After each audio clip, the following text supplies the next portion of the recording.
পাকিস্তানের পাল্টা হামলার জবাবেই যুদ্ধবিরতিতে যুক্তরাষ্ট্রের দ্বারস্থ হয় ভারত। যুদ্ধবিরতিকে স্বাগত জানালো ইরান ও জাতিসংঘ। কাশ্মীর ইস্যুতে দিল্লি ইসলামাবাদের সঙ্গে কাজ করার ঘোষণা ডোনাল্ড ট্রাম্পের। চতুর্থ দফা বৈঠকে বসছে যুক্তরাষ্ট্র ইরান। পরমাণু ইস্যুতে এক চুলও না সরার ঘোষণা তেহরানের। প্রথমবারের মতো শর্ত ছাড়াই শান্তি সংলাপের প্রস্তাব পুতিনের। আফগানিস্তানের সঙ্গে সম্পর্ক জোরদার করছে চীন ও পাকিস্তান। ভারতের জাতীয় নিরাপত্তা উপদেষ্টার সঙ্গে চীনা পররাষ্ট্রমন্ত্রীর বৈঠক। গাজায় ত্রাণ প্রবেশে ইসরায়েলি নিষেধাজ্ঞায় উদ্বেগ পুতিনের।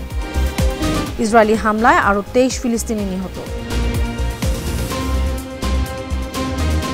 সুপ্রিয় দর্শক, উত্তর থেকে দক্ষিণ, পূর্ব থেকে পশ্চিম, বিশ্বজুড়ে প্রতিদিনের এমন বিভিন্ন খবর নিয়ে আমি অনন্যা চৈতি আছি আপনাদের সাথে।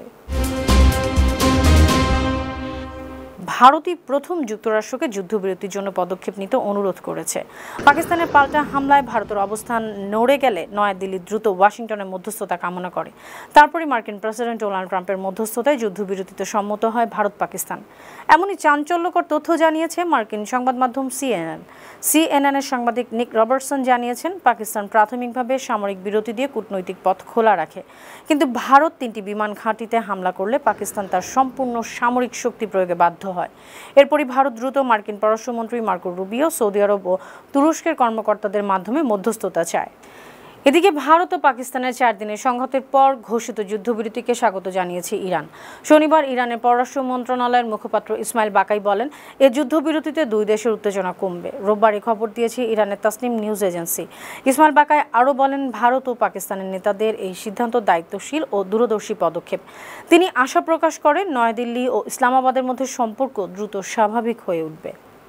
ভারত ও পাকিস্তানের যুদ্ধবিরতি ঘোষণাকে স্বাগত জানিয়েছেন জাতিসংঘের মহাসচিব অ্যান্তোনিও গুতেরেস। ফরাসি সংবাদ মাধ্যম এএফপি জানিয়েছে, জাতিসংঘ মহাসচিব দুদেশের যুদ্ধবিরতিকে একটি ইতিবাচক পদক্ষেপ হিসেবে অভিহিত করেছেন। গুতেরেস আশা করেন, এই চুক্তি দুই দেশের শান্তি নিশ্চিত করবে, বহু বছরের পুরনো ও বড় সমস্যাগুলোর সমাধান উপযোগী পরিবেশ গড়ে তুলবে। এদিকে কাশ্মীর সমস্যার স্থায়ী সমাধানে ভারত ও পাকিস্তানের সঙ্গে কাজ করারও প্রতিশ্রুতি দিয়েছেন মার্কিন প্রেসিডেন্ট ডোনাল্ড ট্রাম্প। নিজের মালিকানাধীন সামাজিক যোগাযোগ মাধ্যম ট্রুথ সোশ্যালে পোস্ট করা এক বার্তায় ট্রাম্প এ প্রতিশ্রুতি দেন। ভারত ও পাকিস্তানের নেতৃত্বের প্রশংসা করে ট্রাম্প লিখেন, লাখ লাখ নিরীহ মানুষ মারা যেত। এ সাহসী পদক্ষেপের কারণে ভারত পাকিস্তানি নেতাদের নেতৃত্ব চিরস্মরণীয় হয়ে থাকবে। এমন ঐতিহাসিক ও বীরোচিত সিদ্ধান্ত গ্রহণে সহায়তা করতে পেরে যুক্তরাষ্ট্র গর্বিত। তেহরানের পরমাণু কর্মসূচি ইস্যুতে দুই পক্ষের মধ্যে বিরোধ কমিয়ে আনতে আবারও আলোচনায় বসছেন যুক্তরাষ্ট্র ও ইরানের ঊর্ধ্বতন কর্মকর্তারা। মার্কিন প্রেসিডেন্ট ডোনাল্ড ট্রাম্প চলতি সপ্তাহেই সৌদি আরব, কাতার ও সংযুক্ত আরব আমিরাত সফরে যাচ্ছেন। এর মধ্যেই দুই পক্ষের আলোচনাকে এগিয়ে নিতে রোববার ইরানের পররাষ্ট্রমন্ত্রী আব্বাস আরাকচি ও ট্রাম্পের মধ্যপ্রাচ্য বিষয়ক দূত স্টিভ উইটকফ ওমানি মধ্যস্থতাকারীদের মাধ্যমে চতুর্থ ধাপের আলোচনায় বসছেন। ব্রিটিশ বার্তা সংস্থা রয়টার্স জানিয়েছে, বিপরীতমুখী অবস্থানে থাকলেও কূটনৈতিকভাবে বিরোধ মেটাতে চায় তেহরান ও ওয়াশিংটন। এদিকে পারমাণবিক কর্মসূচি নিয়ে কোনো আপোষ বা সমঝোতার পথ খোলা রাখবে না বলে সাফ জানিয়ে দিয়েছেন ইরানি পররাষ্ট্রমন্ত্রী আব্বাস আরাকচি। রোববার ইরানি সংবাদ মাধ্যম মেহের নিউজে এসব তথ্য জানিয়েছে। সংবাদ মাধ্যমটি জানায়, চতুর্থ দফায় ইরান মার্কিন পরোক্ষ বৈঠকে ওমান যাওয়ার সময় আরাকচি বলেন, ইরানের পারমাণবিক কর্মসূচি নিয়ে আপোষের প্রশ্নই ওঠে না। ইরান তার নীতিগত অবস্থান থেকে এক চুলও নড়বে না। প্রথমবারের মতো শর্ত ছাড়াই ইউক্রেনের সঙ্গে সরাসরি শান্তি সংলাপের প্রস্তাব দিয়েছেন রুশ প্রেসিডেন্ট ভ্লাদিমির পুতিন।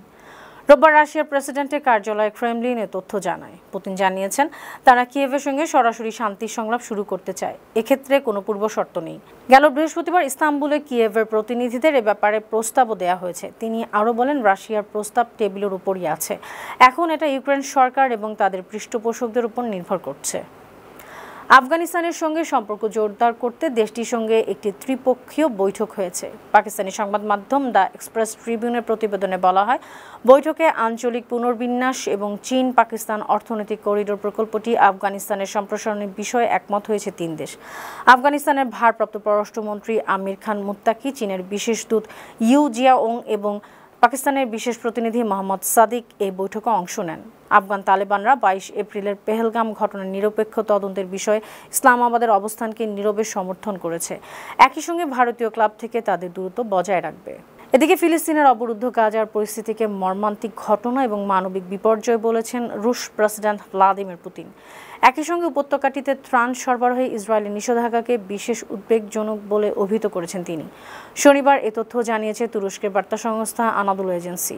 মস্কোতে ফিলিস্তিনের প্রেসিডেন্ট মাহমুদ আব্বাসের সঙ্গে সাক্ষাৎকালে পুতিন আরও বলেন, মস্কো ফিলিস্তিনি ইসরায়েলি সংঘাতকে উদ্বেগ এবং সহানুভূতির সঙ্গে দেখছে। তিনি আরও বলেন, গাজা সত্যিকার অর্থে একটি মানবিক বিপর্যয়ের সম্মুখীন হচ্ছে। অন্যদিকে গাজা উপত্যকায় ইসরায়েলি বিমান হামলায় আরও 23 ফিলিস্তিনি নিহত হয়েছেন। আহত হয়েছেন 100-রও বেশি ফিলিস্তিনি।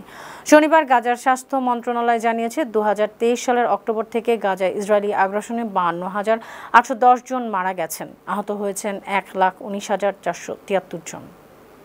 সুপ্রিয় দর্শক, এই ছিল আজকের বিশ্বজুড়ে প্রতিদিন। এমন আরও নানা খবর নিয়ে আগামীকাল আবার আপনাদের সামনে হাজির হব।